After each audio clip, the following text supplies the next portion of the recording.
프로젝트 1260, 오늘은 1166일째를 맞았습니다. 지난번에 엘리자베스 이카나미 분의 인터뷰를 소개해 드렸는데, 그 인터뷰를 하게 된 것이 지금 보시는 중국의 대안적인 질서, 그래서 미국은 그것으로부터 무엇을 배울 수 있는 것인가. 이 엘리자베스 분께서 지난번에 두 번에 걸쳐서 포린 어페어스에 2014년 이제 시진핑이 지도자로 떠오를 때 거기에 대한 좀 비판적인 시각의 글과, 그리고 2021년도에는 불편한 진실이라는 그러한 내용으로 또 중국 체제에 대한 그런 비판적인 시각을 했는데, 이번에 지금 발표 날짜가 4월 23일로 되어 있습니다.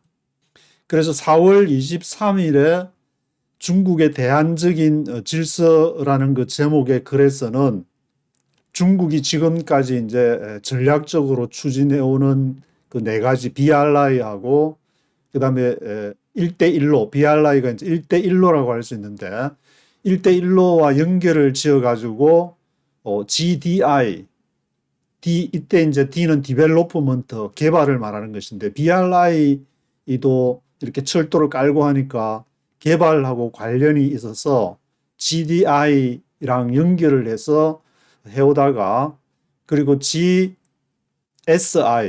S는 이제 시큐리티, 국가 안보에 관한 건데, 그러한 GSI, 그리고 지난해 2023년 5월에 GCI에서 C라는 것은 이제 시빌라이제이션, 문명이나 문화라든지 그 국가의 고유한 어떤 전통과 연결된 그런 개념의 GSI를 마지막으로 제시를 했는데, 이것을 네 개를 기준으로 해가지고 엘리자베스 분께서 그것을 쭉 얘기하는, 그리고 지난번에 이제 보신 인터뷰가 그러한 내용을 간략하게 요약한 것이라고 할 수 있습니다. 그래서 이러한 내용을 인터뷰에서 얘기하지 않았던 것을 중심으로 좀 소개를 해 드리려고, 엘리자베스 이카나미 분은 처음에 이제 러시아에 관심이 있어서 러시아 모스크바에 이제 세미나에 참석하기도 하고, 그리고 그 이후에 이제 중국 전문가로서 활동을 쭉 해오면서 CFR에서 활동을 해왔는데, 2021년도에 상무부에 발탁이 되셨는지, 그때 2021년 3월 달에 지금 이제 상무부 장관인 지나 레이몬드 이제 상무부 장관이 3월 달에 취임을 하게 되는데, 그 이후에 2021년부터 횟수로 3년 동안 상무부에서 일을 하게 되고, 그 기간이 이제 팬데믹이 2020년 3월부터 시작이 되어가지고 그 이듬해에 들어갔으니까 팬데믹이 이제 거의 마칠 즈음에 또다시 이제 CFR로 이제 아마 복귀하신 것 같은데, 그래서 이런 팬데믹 기간, 또 중요한 어떤 상무부가 지금 굉장히 중요한 일을 미국에서 담당을 하고 있는데, 칩스법이라든지 미국이 이제 반도체 단지를 조성해서 해가는 그런 일, 그리고 중국의 이제 반도체 고급 반도체에는 이렇게 수출을 제한한다든지 그런 일을 주도적으로 하기 때문에 그 일에 깊이 관여를 해서 해 오다가 이런 글을 썼기 때문에 태도가 바뀐 것에 대해서 제가 앞에 이제 두 가지 2014년과 2021년에 글을 이렇게 구글 번역기 돌려가지고 영어 실력이 딸리니까 그걸로 대충 이제 그 흐름을 보다가 이걸 보니까, 야, 이렇게 의견이 바뀔 수가 있는가, 그런 생각을 하게 됐습니다. 그래서 이제 인터뷰를 소개를 해드렸고, 이것은 중국이 잘했으라기보다는 미국이 그동안에 감당해야 될 부분을 제대로 잘 감당을 하지 못해서 지금 이런 일들이 지금 벌어지고 있는 것이 아닌가 그런 생각이 좀 들기도 했습니다. 그래서 맨 첫머리에 시작하는 글을 보시면은 중국의 이제 시진핑의 그 앰비션, 뭐 야망이라 해야 될까, 어떤 그 국가적 그 중국의 그런 목표는 이제 세상을 이렇게 리메이크라는 표현을 썼는데 그것은 거부할 수가 없다고 얘기를 하고 있습니다.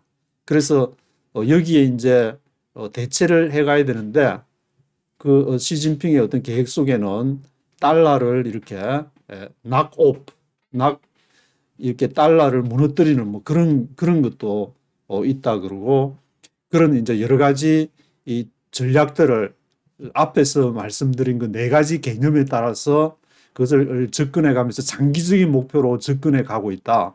그래서 미국은 이것을 잘 알고 다시 한번 우리가 정신을 차려야 할 때다. 이런 어떤 그런 분위기를 전하고 있습니다.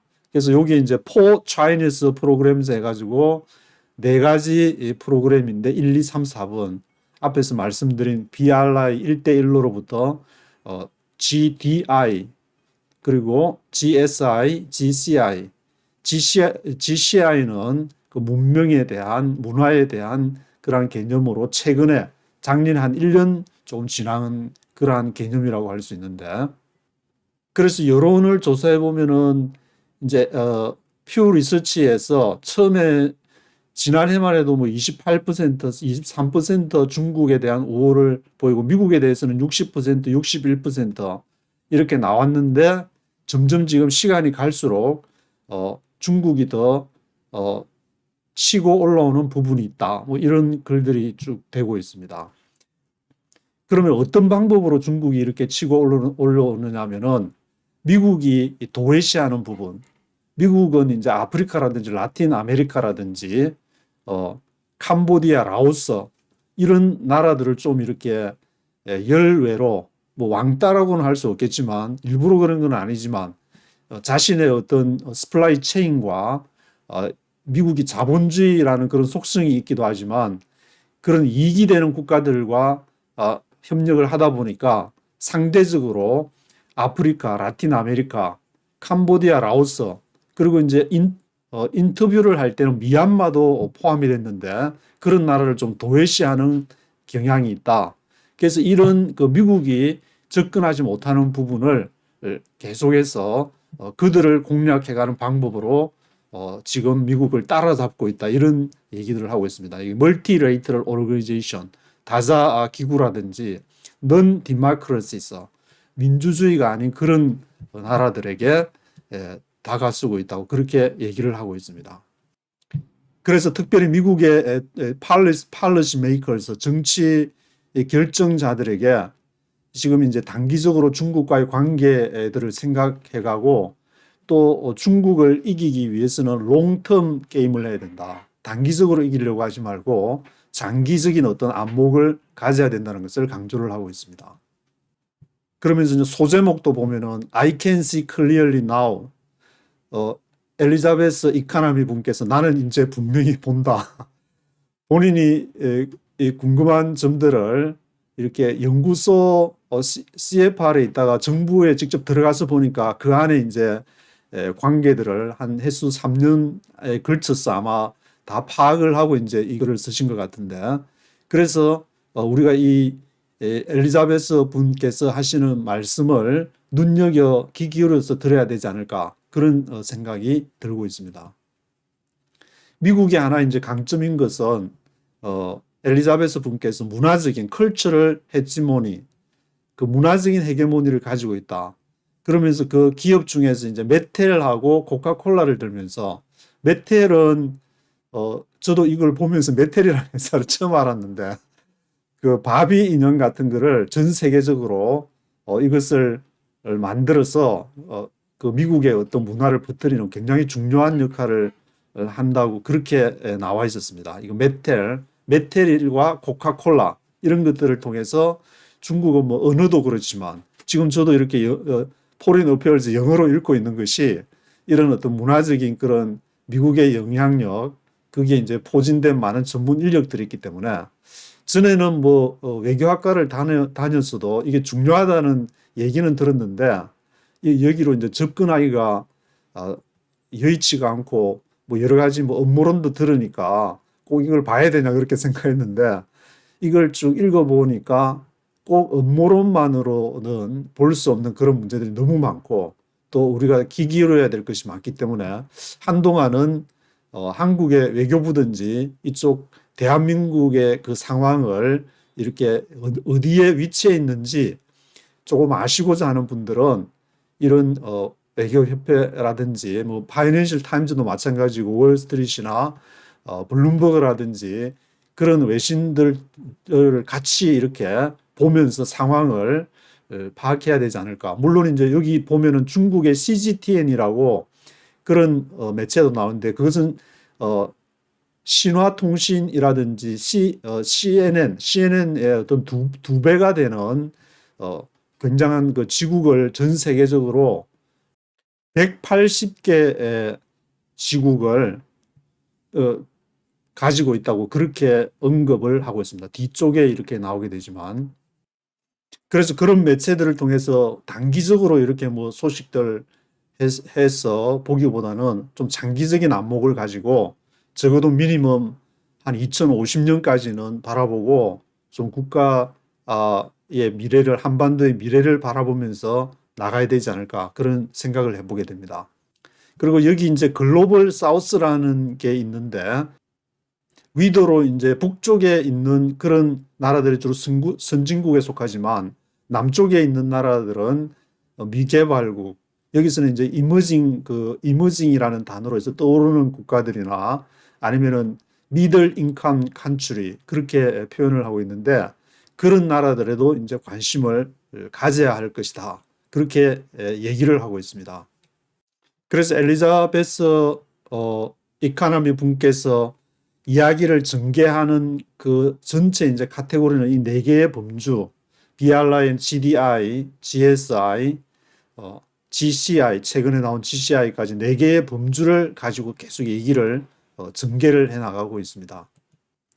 그 중에 이제 시진핑이 가장 먼저 시작한 것이 바로 BRI라고 할 수 있는데 1대1로가 처음에는 시작할 때 뭐 잘 되겠냐 그런 식으로 좀 이제 좀 지켜보겠다는 그런 어떤 태도를 관망의 태도를 가졌는데 지금은 어느 정도 목표를 달성해 가는 것 같다는 그런 평가를 내리고 있습니다. 그래서 이 BRI가 베이징의 지오 스트레이티지, 베이징의 지정학적인 전략의 엔진이 되고 있다.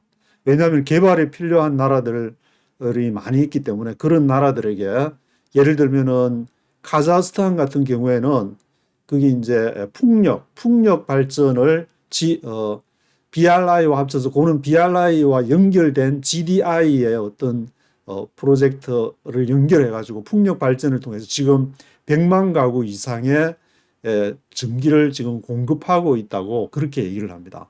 그 프로그램이 이제 한 50개 되는 그 프로젝트 중에서 하나라고 할 수 있는 그런 프로젝트를 얘기를 설명을 하고 있습니다.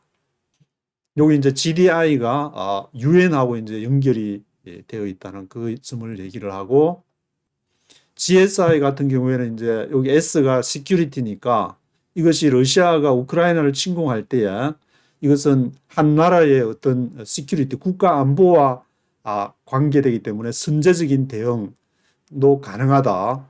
그래서 이 러시아가 우크라이나를 공격한 것을 정당화하는 어떤 그 논리를 GSI로 설명을 하고 있습니다.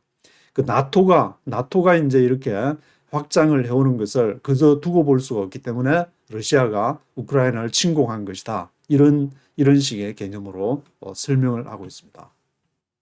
그리고 GCI는 이제 그 문명에 관한 어떤 개별 각 국가별로 다양성이 있다. 그리스에는 그리스의 문명이 있고 또 중국은 중국 나름대로 문명이 있기 때문에 이 신장 위구르 같은 인권 문제도 미국에서 접근하는 그러한 인권적인 개념하고 우리가 접근하는 그것이 다 다른데 왜 자꾸 남의 집안에 대해서 인권 문제를 제기하냐 그래서 유엔에서 유엔의 역사상 디베이팅을 하는데 2번을 스탑을 한 적이 있다고 그러는데, 그 하나가 최근에 이제 중국이 여러 나라들을 이 GCI라는 개념으로 설득을 해가지고 더 이상 그 유엔에서 디베이팅을 못하도록.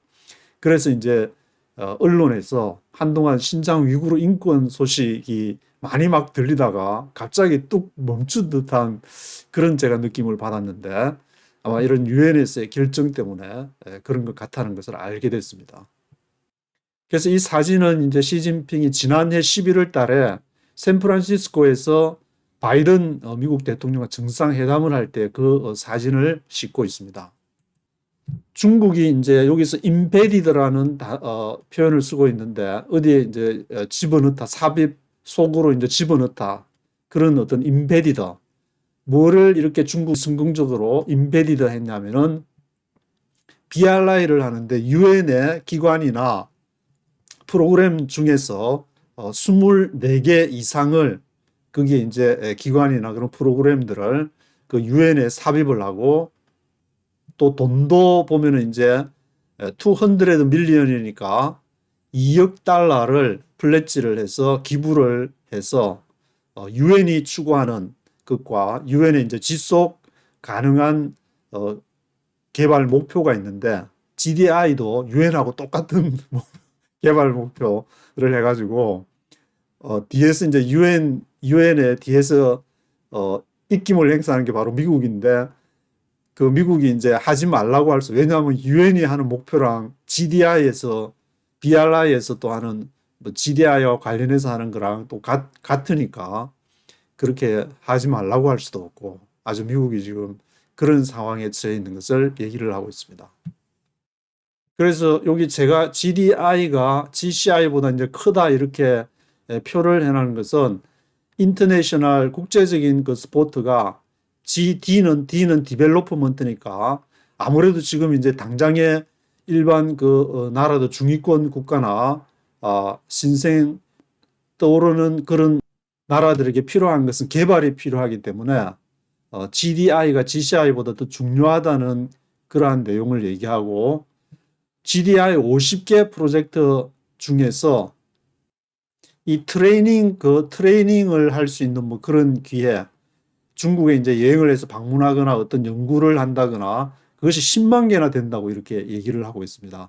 그래서 여기에 이제 70개 나라 이상이 참여를 하고 있고, 거기에는 남남 협력, 북쪽에 이제 선진국뿐만이 아니라 아프리카, 라틴 아메리카, 뭐 나중에 이제 브라질의 룰라 대통령 이야기도 나오지만, 그 이제 무역에 대해서 달러만 사용할 게 아니라 각자 통화로서 왜 하지 못하느냐, 뭐 그런 얘기가 브라질의 대통령을 통해서 중국을 방문해 가지고 그런 얘기도 하고 있습니다. 그래서 중국은 이런 것을 실현하기 위해서 이제 브릭스라든지 아세안이라든지 상하이 협력 기구, 이런 그 단체들을 운영하고 있는데, 브릭스는 BRICS에서 브라질, 러시아, 인디아, 그다음에 차이나, 사우스 아프리카, 남아공화국까지 이렇게 나라를 포함하는데, 여기에 지금 브릭스에 가입하려고 의사를 표시한 나라가 34개 나라라고 이 엘리자베스 이카나미 분께서 밝히고 있습니다.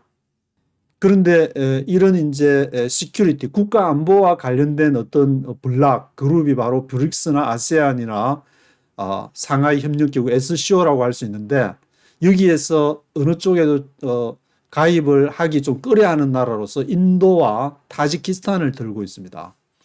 왜냐하면 이제 인도가 인도 태평양에서 미국 쪽으로 가는 듯 하다가 또 중국 쪽으로 상하이 협력기구에서 얼굴 나타내 가지고 양쪽에 이제 등거리 외교를 아주 잘하는 것 같은데, 대한민국도 이런 거 좀 배우면 좋지 않을까 그런 생각이 들긴 들지만, 생각은 생각일 뿐인 것 같고, 그래서 지도를 구글에서 제가 지도를 여기 하나 가지고 왔는데, 요 밑에 이제 인도, 파키스탄이 있고, 그 위에 이제 아프가니스탄, 그 위에 지금 타지키스탄이 있는데, 타지키스탄은 위치적으로 보면 오른쪽에는 중국이 있고 왼쪽에는 우즈베키스탄이라든지 투르크메니스탄 양쪽을 어떤 연결하는 통로 역할이 되기 때문에 중국이 제시하는 이런 안보 GSI에 가입을 하지 못하는 것이 아닌가 그런 생각이 들기도 합니다. 그리고 이제 중국의 그 외교 문제, 외교 자원에 대해서 얘기를 하면서 미국 같은 경우에는 지금 이제 외교관이나 외교 공간이 지금 비어 있는 곳이 30개가 넘는다고 얘기를 하면서 중국은 여기에 투자를 굉장히 많이 하고 있다. 그러한 외교적인 역할을 하는 데 있어서 언론 매체도 빼놓을 수 없기 때문에 이 CGTN도 언급을 하면서 CNN이나 신화통신보다 따블의 그러한 지국을 180개, 전 지구적으로 180개를 가지고 있다고 얘기를 하고 있습니다. 그래서 이 미국과 중국에 대한 뭐 여론조사를 언급하면서 이러한 중국의 미디어의 메시지에 노출이 되었을 경우에 이것이 더 중국적인 마대를 선호하는 것도 지금 나타나고 있다. 그런 식의 평가를 하고 있습니다. 그래서 어떤 중국의 그러한 CGTN을 비롯해서 이제 화웨이 통신사가 있는데 미국에서 이제 쫓겨나가지고 중국에서 하고 있는데 이 통신사가 얼마나 큰 역할을 하는지 그 아프리카에서는 거의 70%를 4G, 지금 이제 미국에서는 저도 스마트폰을 5G를 쓰고 있는데 4G를 쓰고 있는 그런 아프리카가 70%가 넘는다고 얘기를 하고 또 공격적인 그러한 걸로 이제 차이나 웨이라는 프로그램을 실시를 하는데 잠비아 같은 경우에 이것은 잠비아에서 이제 뭐 대통령을 뭐 욕했다든지 뭐 그러면 인터넷 검열을 통해서 할 수 있는 그런 어떤 시스템을 해서 이 화웨이 이 미들 박시스라고 하는데 이것이 17개 나라의 웹사이트를 차단을 시키는 그런 역할을 해서 그러니까 이런 아프리카의 그런 지도자들이나 그런 인터넷 가버넌서, 인터넷을 통제하는 데에 이런 중국의 화웨이 등을 통해서 그것을 차용하고 있다. 이런 얘기를 하고 있습니다. 그래서 중국은 그 아프리카 같은 경우에는 이렇게 뭐 단기간에 이렇게 거기서 뭐 이문을 보자고 그렇게 하는 것이 아니라 2063년까지 아젠다를 지금 갖고 있는데 40년 계획을 갖고 있다. 뭐 한국이나 미국이나 민주주의 국가들이 백성들의 뜻에 의해서 투표를 통해서 이렇게 한 5년, 6년 이렇게 되면은 정권을 바꿔가지고 또 잘못하면은 추진하는 방향 색깔이 달라지는 경우가 있는데 지금 중국은 40년, 아프리카 40년 그 아젠다를 갖고 가고 있다. 그렇게 얘기를 하고 있습니다. 그래서 여기 보시면 앞에 말씀드린 이 브릭스가 이게 34개 나라가 이게 조이닝 하려고 관심을 보였다. 원래는 저기 브릭스가 브라질, 러시아, 인디아, 차이나, 사우스 아프리카 이렇게 5개 나라인데 34개 나라가 우리도 좀 끼워 달라고 그렇게 지금 얘기를 할 정도로 브릭스의 인기가 브릭스의 인기가 높다기보다는 제가 보기에는 미국이 해야 될 역할을 잘 못해서 안에 지금 집안 싸움을 하고 있기 때문에 전 세계를 계속 일극체제로 통치를 해오다가 거기에 대해서 이제 이권이 그 안에서 어느 쪽 방향으로 이쪽 방향이 옳다 저쪽 방향이 옳다 그 형님 동생끼리 서로 싸우는 게 아니냐 그런 생각이 들기도 하는데 그래서 앞에 말씀드린 브라질 대통령 룰라가 이제 2023년에 중국을 방문하니까 거기서 매일 밤마다 질문이 드는 게 왜 달러로 우리가 무역을 해야 되냐 우리 자신의 our own currency로서는 무역을 하지 못하냐 뭐 그런 얘기를 했다는 재밌는 내용도 엘리자베스 분께서 전하고 있습니다. 그리고 GDI 이제 프로그램 50개 프로그램 중에서 20%가 됐으니까 한 10개가 완성이 됐다는 말인데 그 중에 하나가 카자흐스탄의 이제 풍력 발전기를 통해서 100만 가구 이상의 이제 전기를 공급하는 어마무시한 그러한 프로젝트 10개나 지금 완성이 됐다고 얘기를 앞으로 남은 게 한 40개 남았으니까 뭘 할지 지켜봐야 될 것 같은데. 그리고 GSI라는 또 개념을 통해서 이란하고 사우디아라비아하고 미국이 전에 화해를 못하던 것을 중국이 나서가지고 화해를 하게 된 그 기초 개념에는 GSI라는 그러한 전략이 들어있는데, 그렇지만 여기에서 이제 우크라이나 문제라든지 이스라엘 팔레스타인 그런 문제는 잘 해결을 하지 못했다.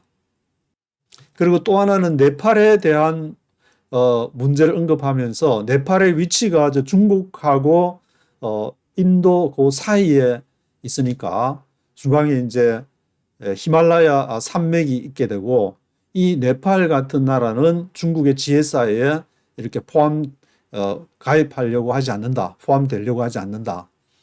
앞에서 말씀드린 인도하고 타지키스탄을 말씀을 드렸는데, 그 외에도 이제 네팔도 지정학적인 어떤 위치 때문에 한쪽을 택하지 못하고 있다는 그러한 얘기를 하고 있습니다. 이 내용도 이제 앞에서 화웨이가 아프리카 포지의 70%를 장악을 했다는 그러한 얘기. 그렇지만 이 BRI를 포함해서 그런 모임에 2019년에는 지도자들이 37명이 모였는데 2023년에 지난해에는 23명이 모여가지고 이게 모임 수가 모이는 리더가 조금씩 떨어지고 있다. 이 리더들은 이쪽 중국 쪽이 아닌 또 다른 쪽이면은 미국과 그 동맹 관계된 G7이나 그런 모임 쪽으로 이제 갈 수밖에 없는 그런 얘기도 하고 있습니다. 그래서 요거는 이제 퓨에서 이제 퓨 리서치에서 여론조사를 해보니까 이런 미들 인컴 나라라든지 특별히 아프리카나 라틴 아메리카 나라들이 중국에 대해서 호의적인 생각을 갖고 있는데, 하이 인컴 나라들은 이제 아시아, 유럽 같은 나라들은 미국과 함께 연합을 하지만 미국이 도외시하는 아프리카, 라틴 아메리카, 캄보디아, 라오스, 미얀마까지 포함해서 그런 나라들을 언급을 하고 있습니다. 그리고 이제 또 하나 언급하는 나라가 남중국해와 관련해서 이제 브루나이를 언급하고 있는데, 남중국해 남쪽에 있는 브루나이.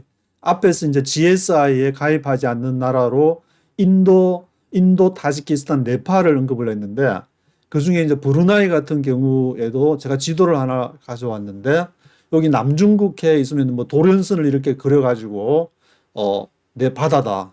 미국이 이제 태평양을 우리 앞바다다 하듯이 중국도 이렇게 이런 것을 남중국해를 자신의 앞바다라고 얘기하는데, 이 브루나이까지 GSI에 가입을 하게 되면은 이게 완전히 이쪽을 장악을 하게 되니까 아마 이제 미국 쪽이나 뭐 거기에서 가만히 두지를 않을 것 같은데, 하지만 브루나이는 그렇게 이제 GSI 쪽에 중국 쪽에 가입을 하지 않고 있는 나라 중에 하나다.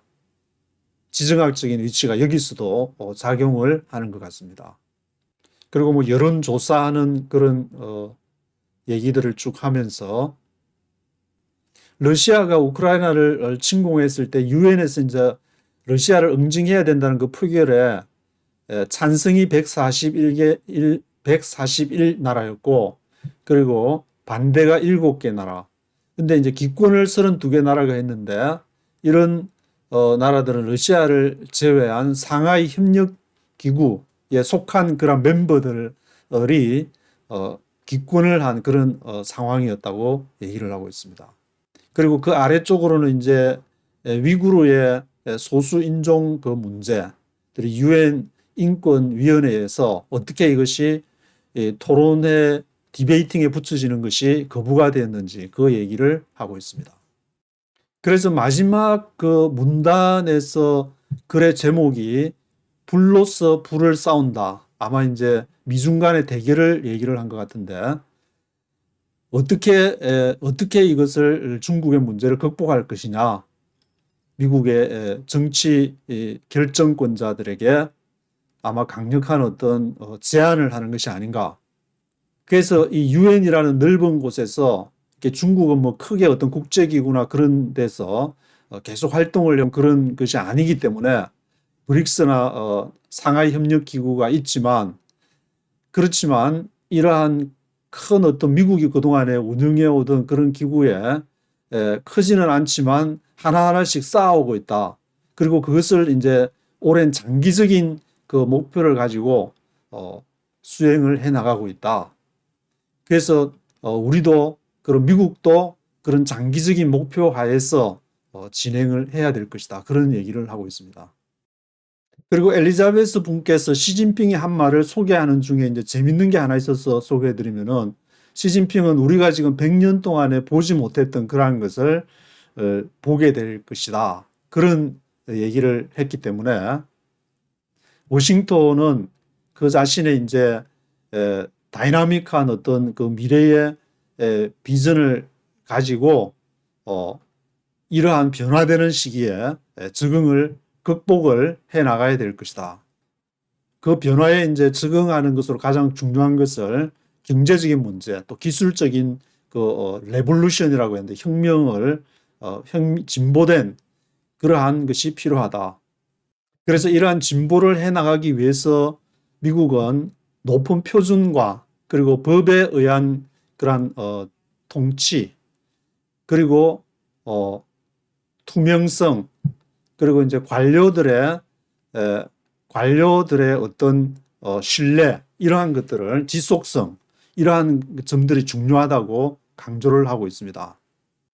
그러면서 이제 이 엘리자베스 이 분께서는 이것이 이데올로기적인 것이 아니다. 좌파와 우파, 뭐 진보와 보수, 이런 논리가 아니고 앞에서 제가 소개해드린 미국의 두 가지 그러한 원리, 알렉산더 해밀턴과 토마스 제퍼슨의 그러한 중에서 알렉산더 해밀턴이 부활할 수 있을 것인가, 그 알렉산더 해밀턴을 얘기를 하면서 어떤 실용주의적인 그런 점들, 또 앞에서 이제 카머스를 얘기한 거 보면은 자본주의적인 그런 것을 가장 강조를 하는 것을 보면은 이데올로기 문제를 이 미국의 외교가에서는 중요하게 다루는 것이 아니라, 이런 미국이 그동안에 지켜왔던 이 가치, 그것은 이데올로기가 아니다.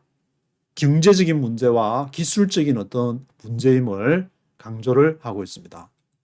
그래서 미국이 그동안에 잘해왔지만 이 중간에 보시면은 그 워싱턴의 네트워크 속으로 더 강력한 이렇게 서플라이 체인을 구성을 해야 되는데, 그러기 위해서는 미국에 도움이 되는 나라뿐만 아니라 캄보디아나 라오스, 나중에 이제 7월 달에 인터뷰할 때는 미얀마까지 포함시켜서, 그리고 아프리카나 라틴 아메리카 이런 나라들을 같이 흡수해서 같이 어깨동무하고 갈 수 있어야 된다. 멤버십을 할 수 있는 그러한 길을 터줘야 된다. 이렇게 지적을 하고 있습니다. 여기 이제 캄보디아하고 라오스가 이렇게 보면은 여기 내륙 안쪽으로 있으니까, 오른쪽에 이제 남중국해에서는 베트남과 필리핀, 그리고 밑에 이제 말레이시아나 뭐 싱가포르, 브루나이는 GSI에 가입을 하지 않는다고 했는데, 이런 나라들은 필요한데 전략적으로 캄보디아나 라오스 보면 내륙 쪽에 있어가지고 뭐 좀 돈이 되겠냐, 서플라이 체인에 무슨 뭐가 쓰겠냐, 그래서 아마 미국이 관심을 소홀히 하는 것을 이 엘리자베스 분께서 아마 보시고 그것을 이제 지적한 것으로 보입니다.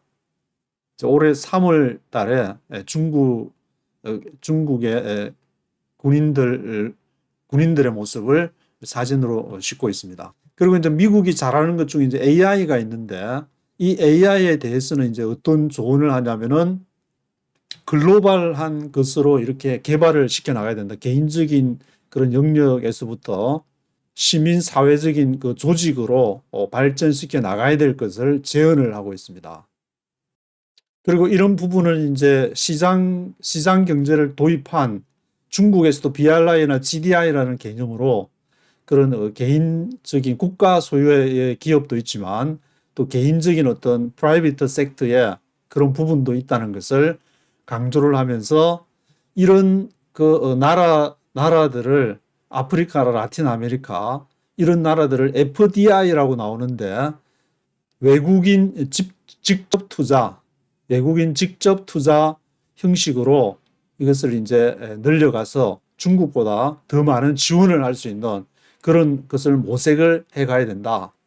근데 재밌는 게 이런 모색을 해가는데 어디를 얘기하냐면은 Private Foundation, 여기 이제 Private Foundations in the United States 했는데 화폐 전쟁을 읽어보니까 이런 그 파운데이션을 설립하는 데 있어서 어떤 기부를 하기 위해서 설립한 점도 있겠지만 세금을 절세한다든지 좀 어떤 우회적인 방법을 위해서 파운데이션을 많이 설립했다는 것을 그때 이제 읽은 기억이 나는데 여기에 이런 그 파운데이션을 개인적인 어떤 투자로 끌어들여 가지고 아프리카나 라틴 아메리카나 이런 소외된 나라에 이제 투자를 할 수 있도록 해야 된다는 식의 그런 얘기를 하고 있습니다.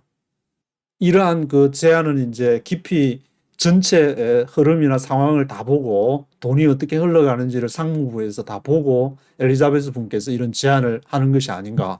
액수도 보면 이제 여기에 빌리언즈 오브 달러에서 수십억 달러에 어마무시한 그 돈을 미들 인칸 칸츄리에다가 투자를 해야 된다. 근데 이것은 투자를 하고 난 이후에 다시 미국으로 이렇게 뭐 돌아온다든지 그런 거는 없지만 이 나라들을 얻기 위해서 동맹으로 또는 협력국으로 얻기 위해서 이러한 투자를 해야 된다는 것을 강조를 하고 있습니다. 그리고 이제 안보 문제에 관련해서 이번에 제이크 설리반도 가서 이제 꺼낸 얘기 중에 제 눈에 띄는 두 가지가 러시아가 중국을 이렇게 지원하는 문제하고 남중국해에서 갈등이 일어나는 그런 문제들에서 강조를 했는데 여기서도 보면은 러시아가 중국을 지원하는 그 문제는 분명히 해야 된다. 이것을 그 안보적인 측면에서 이러한 점들은 앞으로 어떤 조치가 또 미국에서 나오지 않을까 그런 생각이 들기도 합니다. 여기 이제 30개 미국의 한 30개 외교관 대사관에서 일하는 그 사람들이 이렇게 건물이 비어 있는 나라가 한 30개국 정도가 된다는 그런 얘기를 했고, 그리고 이제 이민 문제에 대해서는 그 우수한 인재들을 전 세계에서 이렇게 탑 탤런트들을 이렇게 받아들일 수 있는 그러한 제도를 채택을 해야 된다. 전 이걸 보니까 이제 지금 삼성 반도체가 텍사스에 지었는데 거기서 아마 한국의 우수한 인재들이 이쪽으로 이제 특별히 다른 나라보다 혜택을 줘서 많이 오게 되지 않을까 그 생각을 해보게 됐습니다. 그리고 장기적으로 군의 현대화 그런 부분들, 그리고 이제 파이널리 마지막으로 얘기하는 것은 미국과 중국의 이제 관계가 서로 협력의 관계로서 정의를 해 나가야 될 것이고 거기에 따라서 다 대만의 문제를 매니저해 가야 될 것이다. 그런 점들을 강조하면서 이 마지막 문단에서 이제 하는 말이 엘리자베스 분께서 중국이 옳았다. 그 지금 국제적인 제도는 개혁이 필요하다. 이 리폼이라는 것을 보면 이제 기독교 그 개신교 쪽에서 개혁주의라는 그러한 신학의 한 부류가 있는데 이 개혁이 필요하다. 그래서 중국이 먼저 나서가지고 직접 개혁을 지금 해 나가고 있는데 이게 우리가 그 개혁에 맞서는 그 방법으로서 네 가지를 얘기를 하고 있습니다. 또 개방성, 오픈니스, 그리고 투명성, 트랜스페어런시, 그리고 법에 의한 지배, 룰 오브 로, 그리고 관리들의 신뢰성, official accountability를 얘기를 하면서 제가 보기에도 이것은 미국이 내세울 수 있는 장점이고 중국과 문화적으로 좀 차이가 있기 때문에 미국이 이것을 통해서 중국을 극복해 나가면서 서로 협력하는 그러한 길을 찾아야 되지 않을까 그런 생각이 들고 있습니다. 그래서 맨 마지막 문장에 보시면 이제 여기에 글 제목이 이제 중국의 대안적인 어떤 질서라 그랬는데 중국이 제시하는 대안을 얘기하는 것이 아니라 그것은 미국에 달렸다. It's up to the United States. 그리고 또 동맹과 협력국에 달렸다.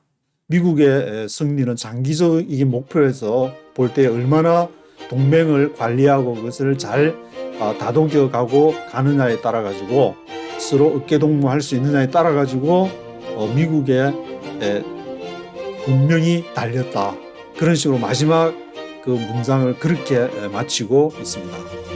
오늘은 여기까지 하도록